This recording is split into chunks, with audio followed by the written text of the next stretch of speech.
All right. Well, there's somebody else who comes into frame here, and you might have heard him, and that's John Frame. And John Frame was born in 1939 and still with us, and we thank God for that. And he's an exceptional apologist in the Van Tillian tradition. Among Van Til's leading interpreters, Frame alone has offered a creative interpretation of presuppositionalism and make room for many of the traditional kinds of apologetic arguments criticized by Van Til. Let me just plug our other book that we did, which is it was the second edition of Apologetics that he by did. Frame. Yeah, By that's Apologetics is basically what the title of it is. Yeah. Yeah. So I think the first one was titled something different, but you can find Apologetics for the Glory of God or something like that. Yeah. So you can find that, of course, on caveofthecross.com. There you go.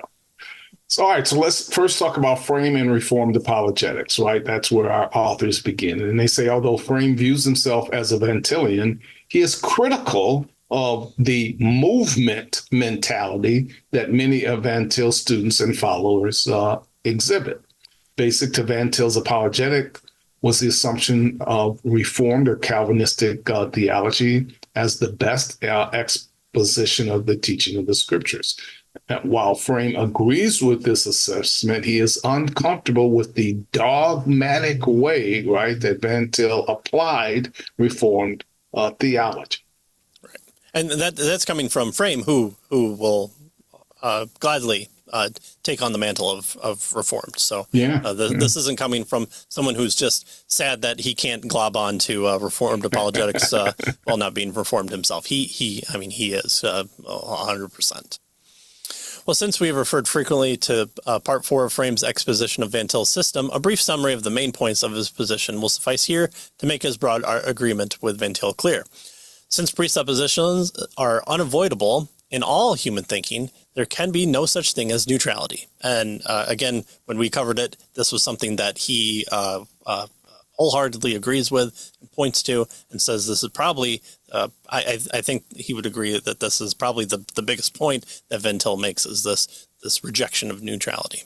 So, but there's no such thing as neutrality in the sense that the absence of commitment towards some view of truth or reality occurs. Moreover, since fact and interpretation of fact are independent, right? So it's not just there are things out in the world and you bump into them and you just continue on, or you say, that's an interesting thing. By saying there's a thing out there, you're already in the mode of interpreting. So those two things are separate there, and they're independent. There is no such thing as a brute fact or an uninterpreted fact. Thus, non-Christian. And actually, I think what he's getting at is they're more closer to each other than separated. I think is really what he's getting at there. Probably more like interdependent as opposed to two.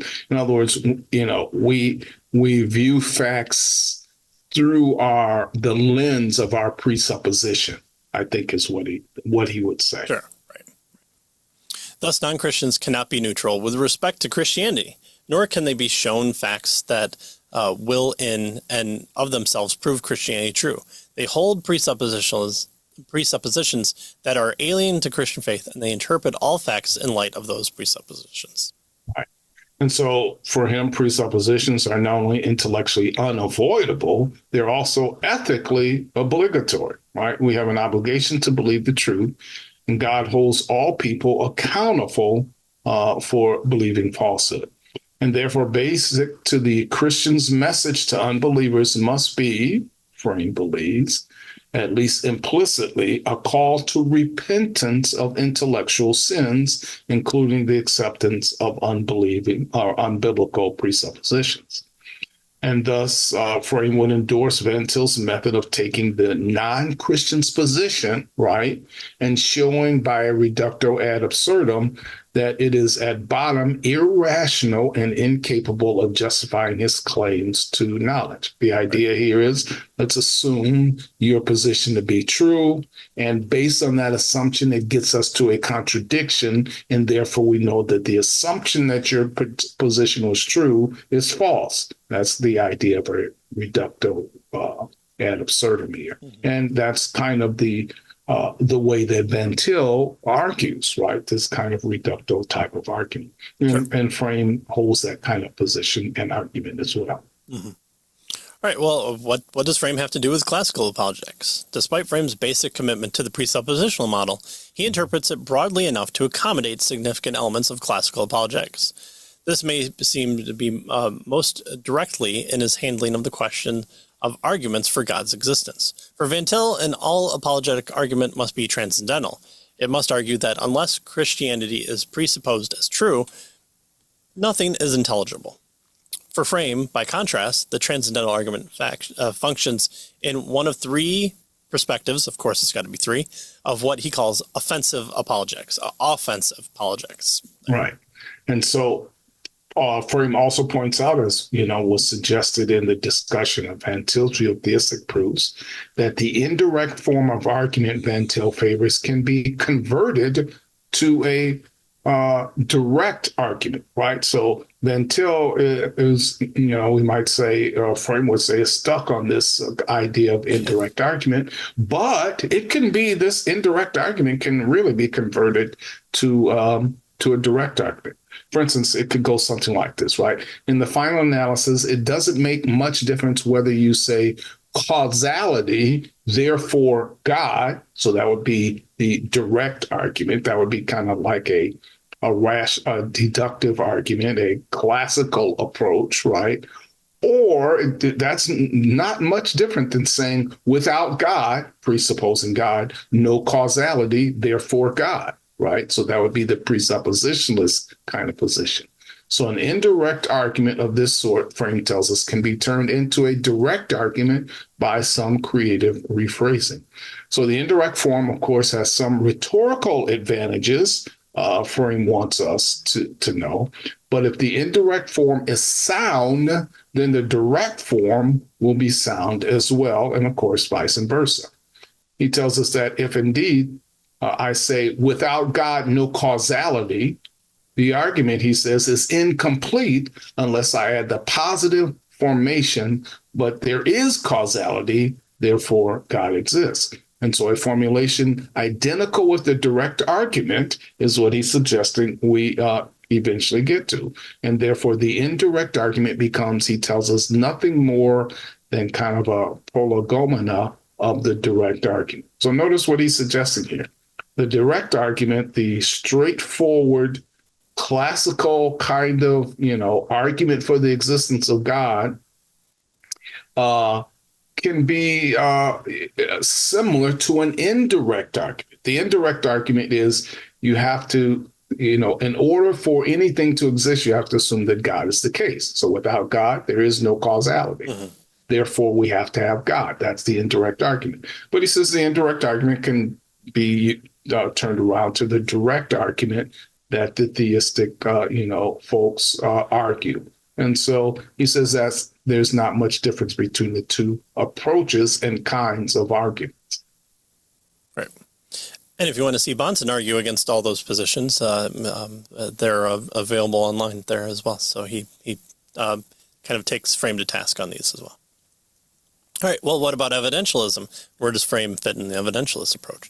He builds bridges between presuppositionalism and evidentialism, giving a more respective assessment of evidential apologetic labors than is typical of Van Til or his other advocates. And this came out a lot in his book as well. He grants that specific evidence arguments can be useful and appropriate.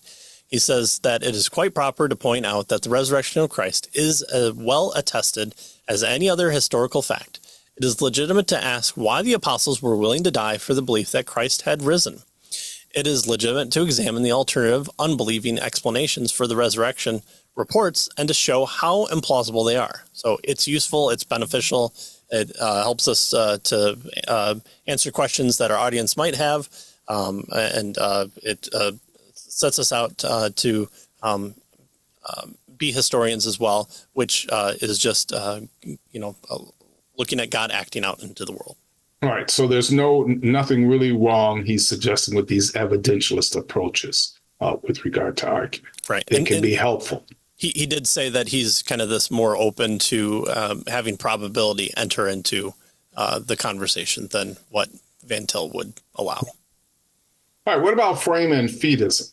Well, according to Frame, our authors tell us the Lordship of God consists of three perspectively related aspects that correspond to the three epistemological perspectives. Yeah. They are authority, right, in which God establishes the norms for his people. There's control, in which God rules over every situation of his people. And there's presence, in which God is personally related to the peoples themselves. And thus the existential perspective takes into account that coming to faith is a matter of a human person coming into a restored relationship with the God who is always present. Frame's development of the existential perspective confirms its correlation with Fideism. We are responsible not merely to agree intellectually with the truth, but to live in the truth, walk in the truth, and do the truth. So there's his three perspectives there. To know is to respond rightly to the evidence and norms available to us. The apologist should challenge non-Christians then, not merely to accept the doctrines of Christianity, but to act on the Christian message. One famous Fideistic formulation of this challenge is Pascal's wager, which Frame defends against several objections. All right. And then finally, what about Frame and integration? Well, our authors tell us that Frame does not explicitly argue for integrating different apologetic approaches, but his handling of the approaches and his own epistemology imply a concern to bring them closer together. He explicitly denies that there's only one correct method in apologetics. Indeed, he says there are as many methods in apologetics as there are apologists, persons needing Christ and or topics of discussion. And so there are various approaches that need to be taken depending on what's going on in the circumstances that you find yourself in. Right. And, I could link to all these different points, but I'll just say if you want to know more, we probably have a video on it from Frame's book, which really deals a lot with what the authors are saying here. And so I would be in agreement with their understanding of Frame, and I think Frame would as well.